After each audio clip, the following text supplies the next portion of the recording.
رنگ کا، مگر جب اسلام کا سورج طلوع ہوگا اور محنتیں کرنے والے محنتیں کریں گے، اور وہ کون؟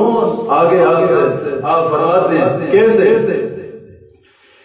دلیل صبح روشن ہے ستاروں کی تو نقطہ کی، افق سے آفتاب برا گلا ڈولے گرا خاکی، غروب کے مردہ مشرق میں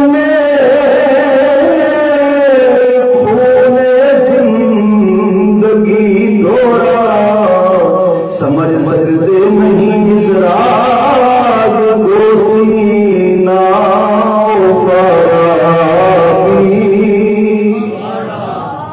علامہ اقبال رحمۃ اللہ تعالی علیہ آپ فرماتے ہیں کہ مردہ مشرق میں ایک مغرب ہے اور ایک مشرق ہے۔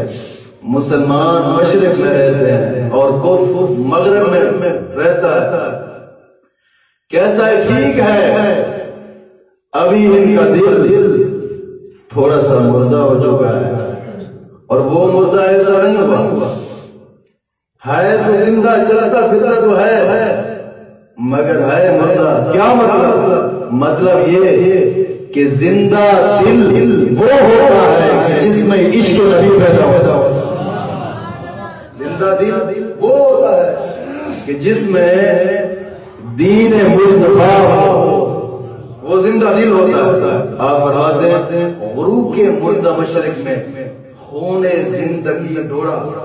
ہم نے دیکھا کہ جب ہماری فکر کو بیان کرنے والے آئیں گے تو پھر مشرق کے مردہ دل میں بھی خون دوڑنے لگ جائے گا۔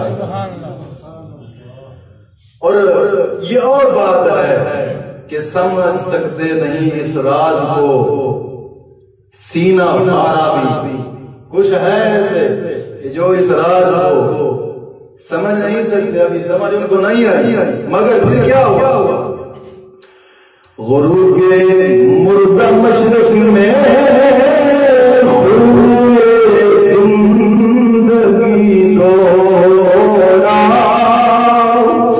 سمجھ سکتے نہیں اس راز کو سینہ فارا بھی، مسلمان کو مسلمان کر دیا طوفان مغرب نے، تلا دمہائے الہی سے ہے تو ہر کی سیلابی۔ کیا مطلب؟ آپ فرماتے ہیں کہ مسلمان کو مسلمان کر دیا طوفان مغرب نے۔ ایک مثال دی ہے نبی اکرم صلی اللہ تعالی علیہ وسلم نے۔ آپ نے فرمایا کہ میرا مومن کھجور کے درخت کی طرح۔ مومن کیا ہے؟ کھجور کے درخت کی طرح آتے رہتے ہیں موسم خزاں، موسم خزاں آتے رہتے ہیں۔ اگر بوتا جل بھی جائے ان کے تنوں میں سے کوئی نہ کوئی تنا ایسا ہوگا جو ہمیشہ خشکی رہے گا۔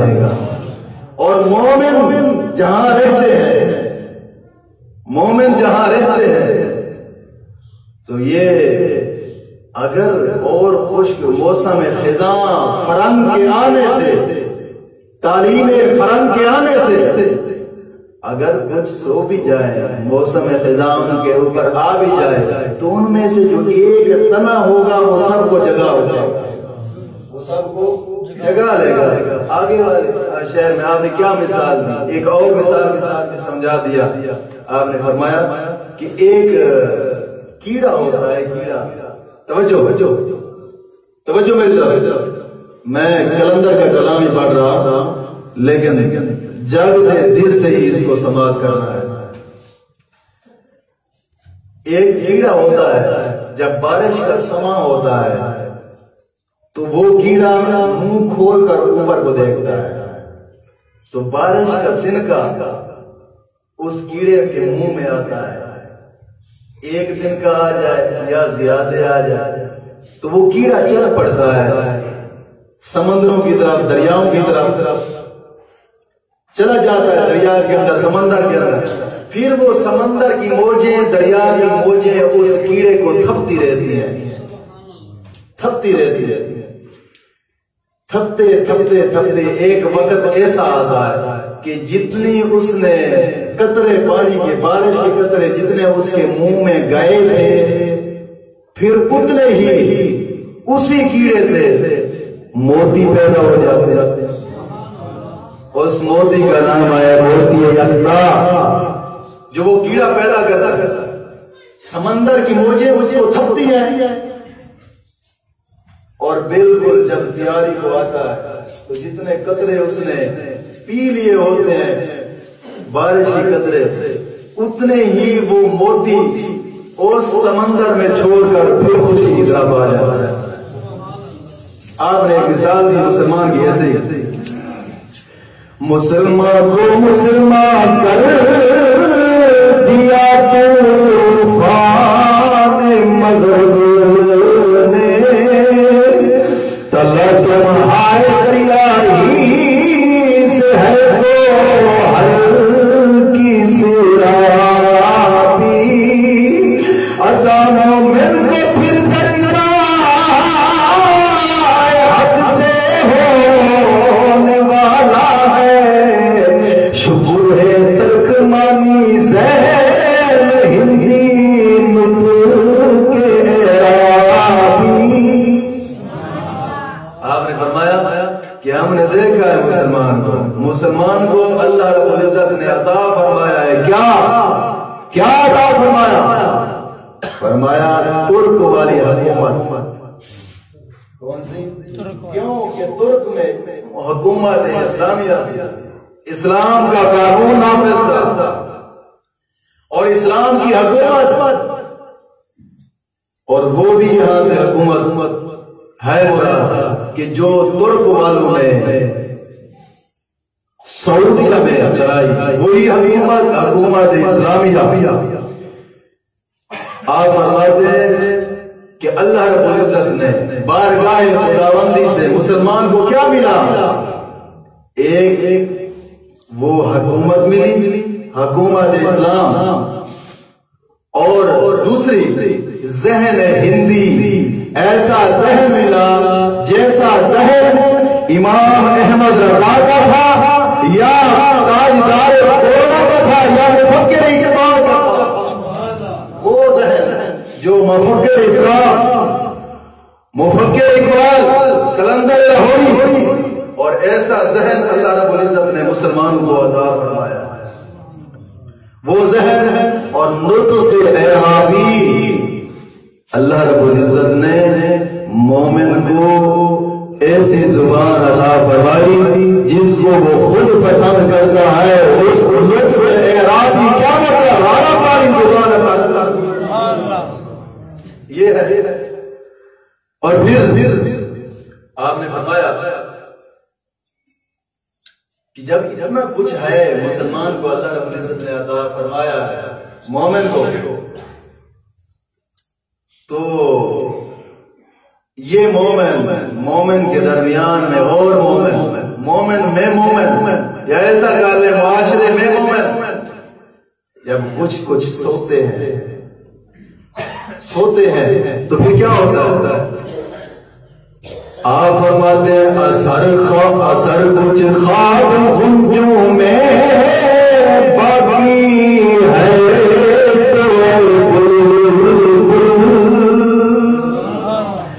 اثر کچھ خواب کا گنجوں میں باقی ہے، نوالا تلخ نرم سن جو ذوق نغمہ کمیاب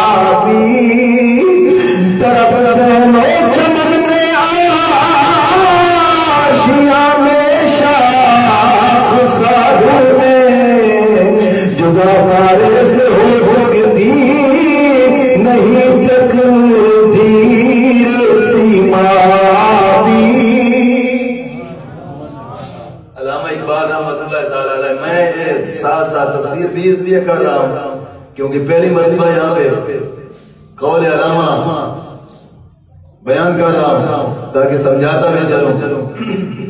یہ اور بات ہے اگر سمجھ نہ بھی آئے تو اونچی آواز سے سبحان اللہ کہہ دیا کریں تاکہ پتہ چلے کہ یہ بھی فکر اپنی علامہ اقبال کے ساتھ فکر رکھنا چاہتا ہے. اثر کچھ خواب کا گنجم میں باقی ہے تو اے بلبل یہاں پہ آپ نے وائس کو خطاب کیا ہے. بلبل وائس کو کہا کہ ارے وائس ارے بلبل یہ گنجم میں تھوڑا تھوڑا ابھی اثر ہے ایمان والا, ابھی اثر ہے ایمان والا گنجم ہے. اگر تو اور زیادہ اپنے نغمے کو تیز کر دے تو پھر وہ تھوڑا تھوڑا جو اثر ہے وہ ابھر کر سمندر بن سکتا ہے. علامہ کا فرمان آپ نے فرمایا ابھی وہ ہے اثر باقی گنجم میں. اے بلبل تو اپنے بیان کو, اپنے نغمے کو, اپنی آواز کو مزید تیز کر. ان دوست ان تلاتم ہے مورو کو نہ دے. جب تو اپنے نغمے کو, اپنی آواز کو, اپنے وائس کو مزید, اپنے آواز کو مزید تیز کرے گا, یہ جو تھوڑا تھوڑا جگمگا رہا ہے, تھوڑا تھوڑا جگمگا رہا ہے, ظاہری بات ہے اگر ایک ٹہنی, اگر ایک لکڑی روشنی ہے اس کو لگی ہوئی آگ کی تو اس کے ساتھ جب دوسری لکڑ ملائیں گے تو ظاہری بات ہے وہ روشنی ہوگی, وہ روشنی ہوگی. تو بلبل تو اپنے نغمے, اپنی آواز کو مزید تیز کر. ان میں تھوڑا تھوڑا جو اثر ہے وہ بیدار ہو جائے گا. اثر ہے کہاں کہاں؟ آپ نے فرمایا اثر کچھ خواب کا گم جو باقی ہے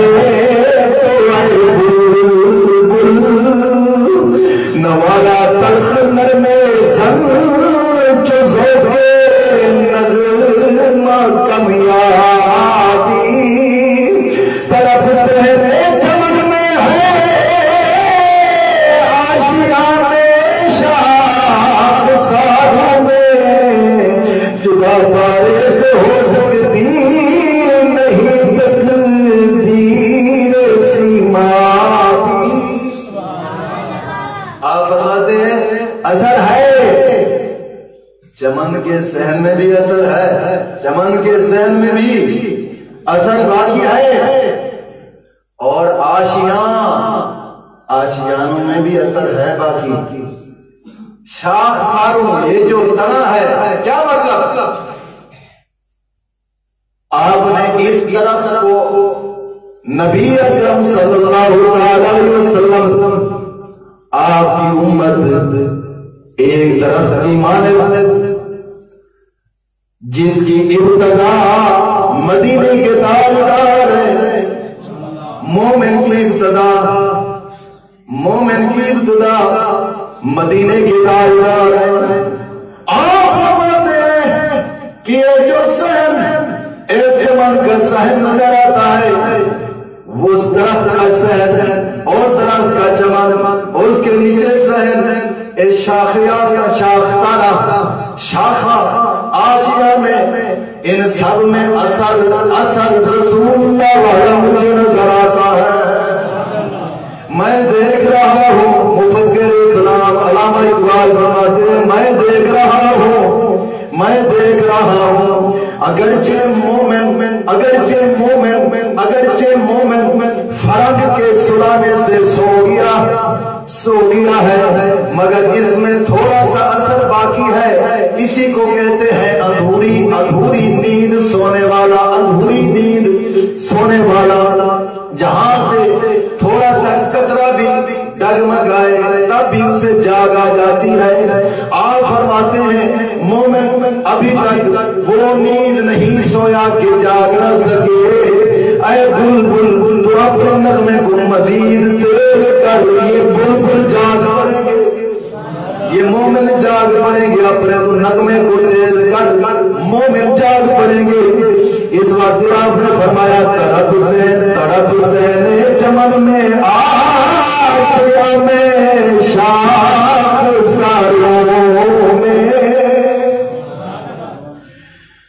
تڑپ سے چمن میں آشیا میں شاخ ساروں میں جدا پارے سے ہو سکتی نہیں دیر سیما دی.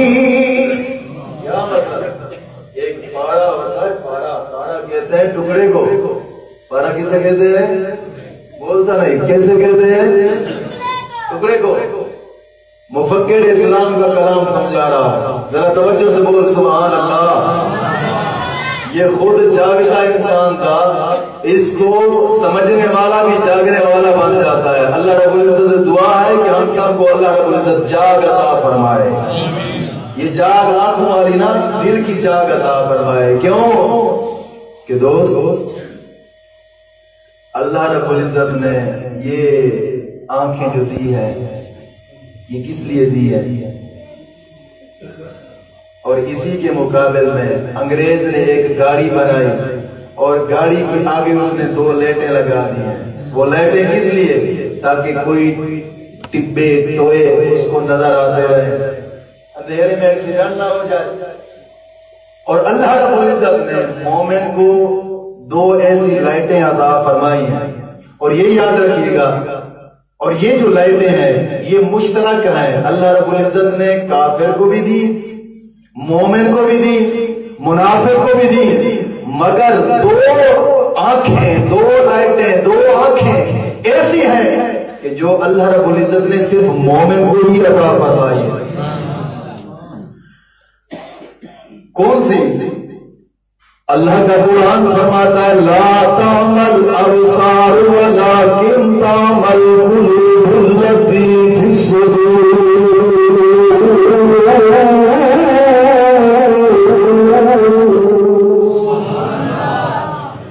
اللہ رب العزت نے مومن کو 2 آنکھیں دل والی عطا فرمائی ہیں.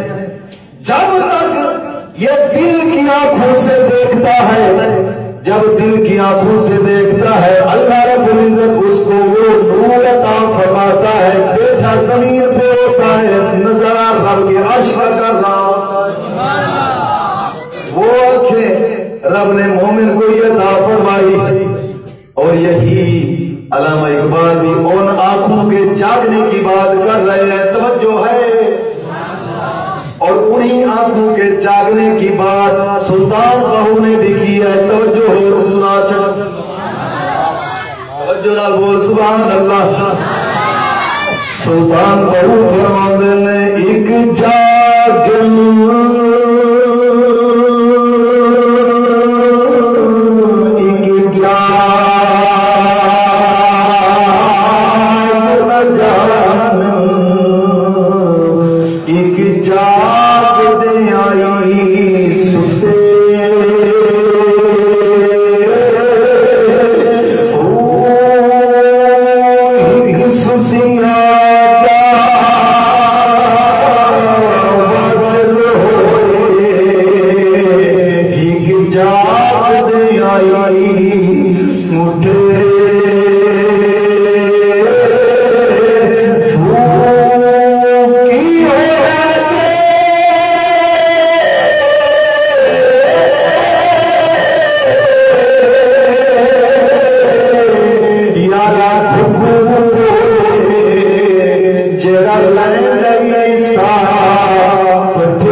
جاگتے ہیں تو پھر کیا کر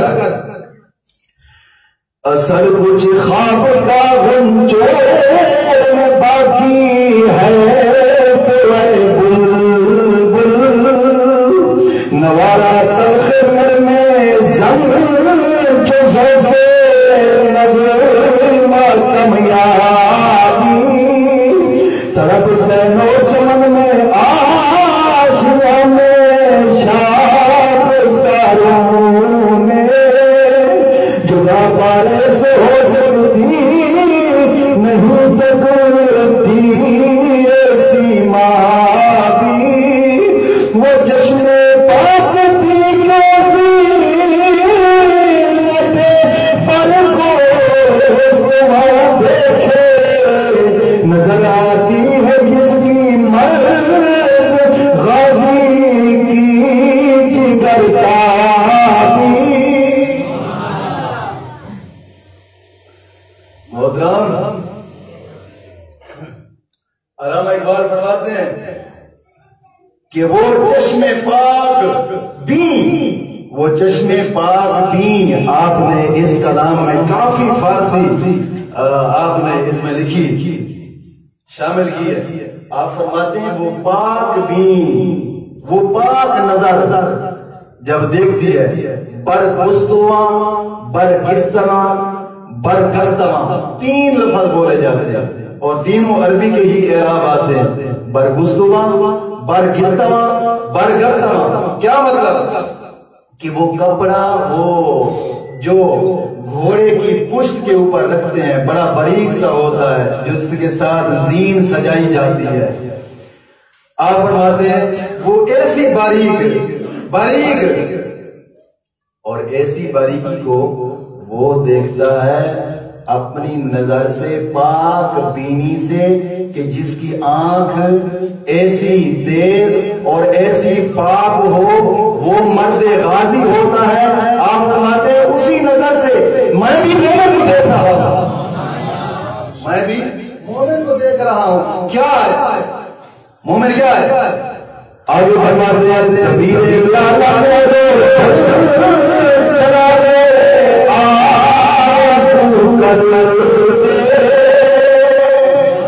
ضمیر چلا رے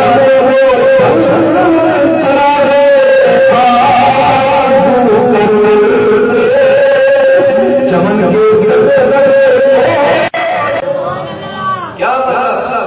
ضمیر لالا کہتے ہیں یہ ایک پھول ہوتا ہے جس کو ہر بندہ نہیں سمجھ سکتا. اس پھول کو ہر بندہ نہیں سمجھ سکتا، یہ وہ پھول ہوتا ہے. آپ فرماتے ہیں ضمیر لالا میں روشن چراغ آرزو کر دے. آپ فرماتے ہیں وہ پھول میرے نبی کی امت میں ایسا بھی پیدا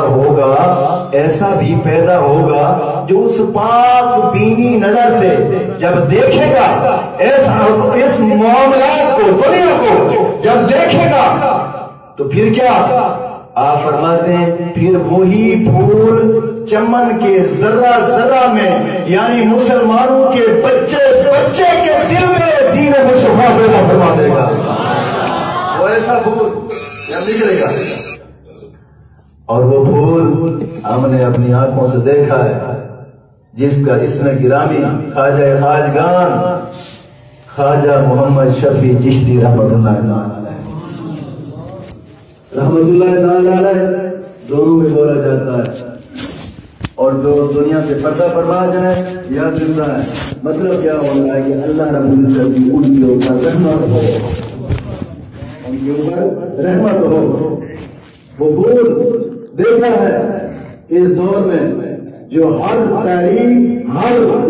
تحریک اور ہر تاریخ ہر اندھیرے سے اس نے اپنا ہی چراغ اٹھا کر ہر اندھیرے میں گیا، جہاں جاتا گیا ذرے کو روشنی دیتا گیا.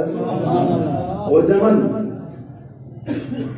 آپ کوئی بھی فرما رہے ہیں زمین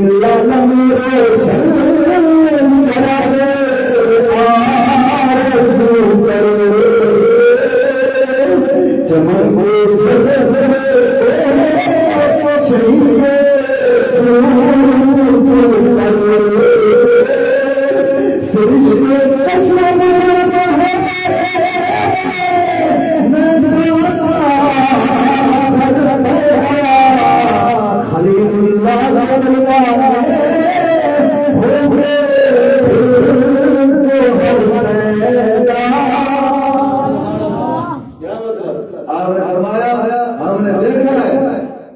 جب ایسا لالا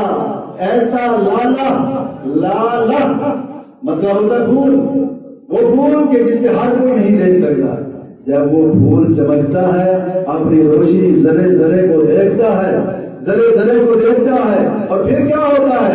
اسی ذروں ذروں میں سے پھر کچھ ایسے پیدا ہوتے ہیں جو رات کے اندھیرے میں دو آنسو گراتے ہیں رب کی بارگاہ میں، اور پھر اللہ رب العزت ان کے آنسو سے ہی ایسے گوہر، ایسے موتی پیدا کروا دیتا ہے دنیا کو، ساری دنیا کو چمکا کے رکھ دیتے ہیں، ساری دنیا کو چمکا کے رکھ دیتے ہیں ایسے موتی۔ اور پھر کیا ہوتا ہے؟ پھر وہ لالا، ضمیر لالا جب چلتا ہے صحرا میں، اندھیرے تاریخ میں جب چلتا ہے، روشنی آگے دیتا جاتا ہے، تو پھر کیا ہوتا ہے؟ علامہ اقبال فرماتے ہیں کتاب ملت کہ پھر شیرازہ بندی ہے، کتاب ملت کہ پھر شیرازہ بندی ہے، یہ شان ہاشم میں کوہ پر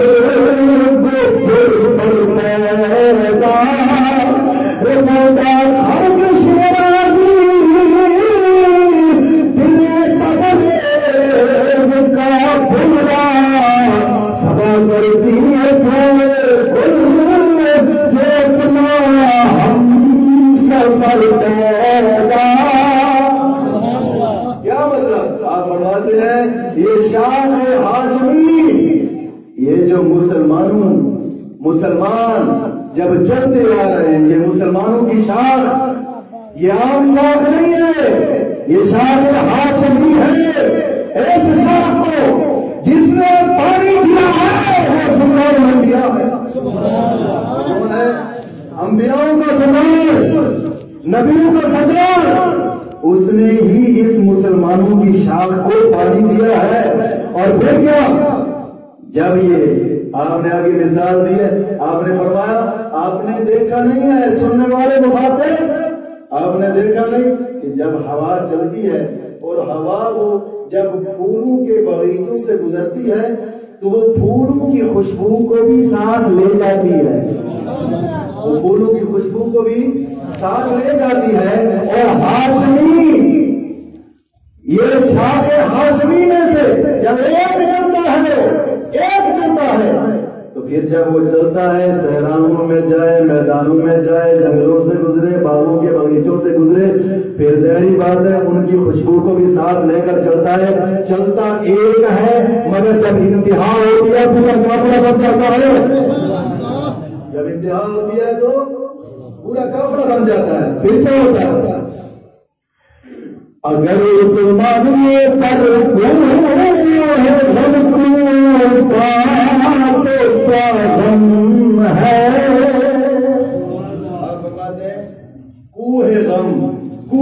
کوہ کہتے ہیں پہاڑ کو، فارسی کا لفظ۔ علامہ اقبال رحمۃ اللہ تعالی علیہ نے اس غزل میں کیا فرمایا؟ آپ نے فرمایا ہم نے دیکھا تھا آسمانیوں کے اوپر بھی غم کے پہاڑ ٹوٹے تھے، غم کے پہاڑ ٹوٹے تھے آسمان میں، وہ خلافت، وہ حکومت جو رسول اللہ نے عطا فرمائی ہے ہم نے دیکھی ہے۔ آپ فرماتے ہیں ان کے اوپر اگر غم کے پہاڑ ٹوٹے ہیں تو پھر کیا آپ فرماتے ہیں خون 100,000 انجم سے ہوتی ہے سحر پیدا۔ ٹائم مختصر، میں 2 شعر پر ختم کرنے لگا ہوں، پھر موقع کبھی ملا تو طلوع اسلام ضرور سمجھاؤں گا علامہ اقبال کو۔ اور فرماتے ہیں اگر اس ماننے پر تو کیا غم ہے کہ روح نے 100,000 جنم سے ہوتی ہے سحر پیدا جہاں پانی سے ہے جہاں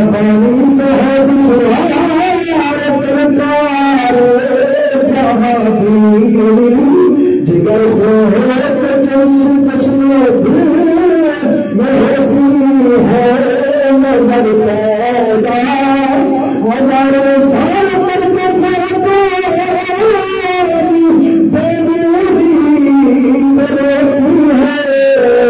بڑی مشکل سے ہوتا ہے چمن میں بھی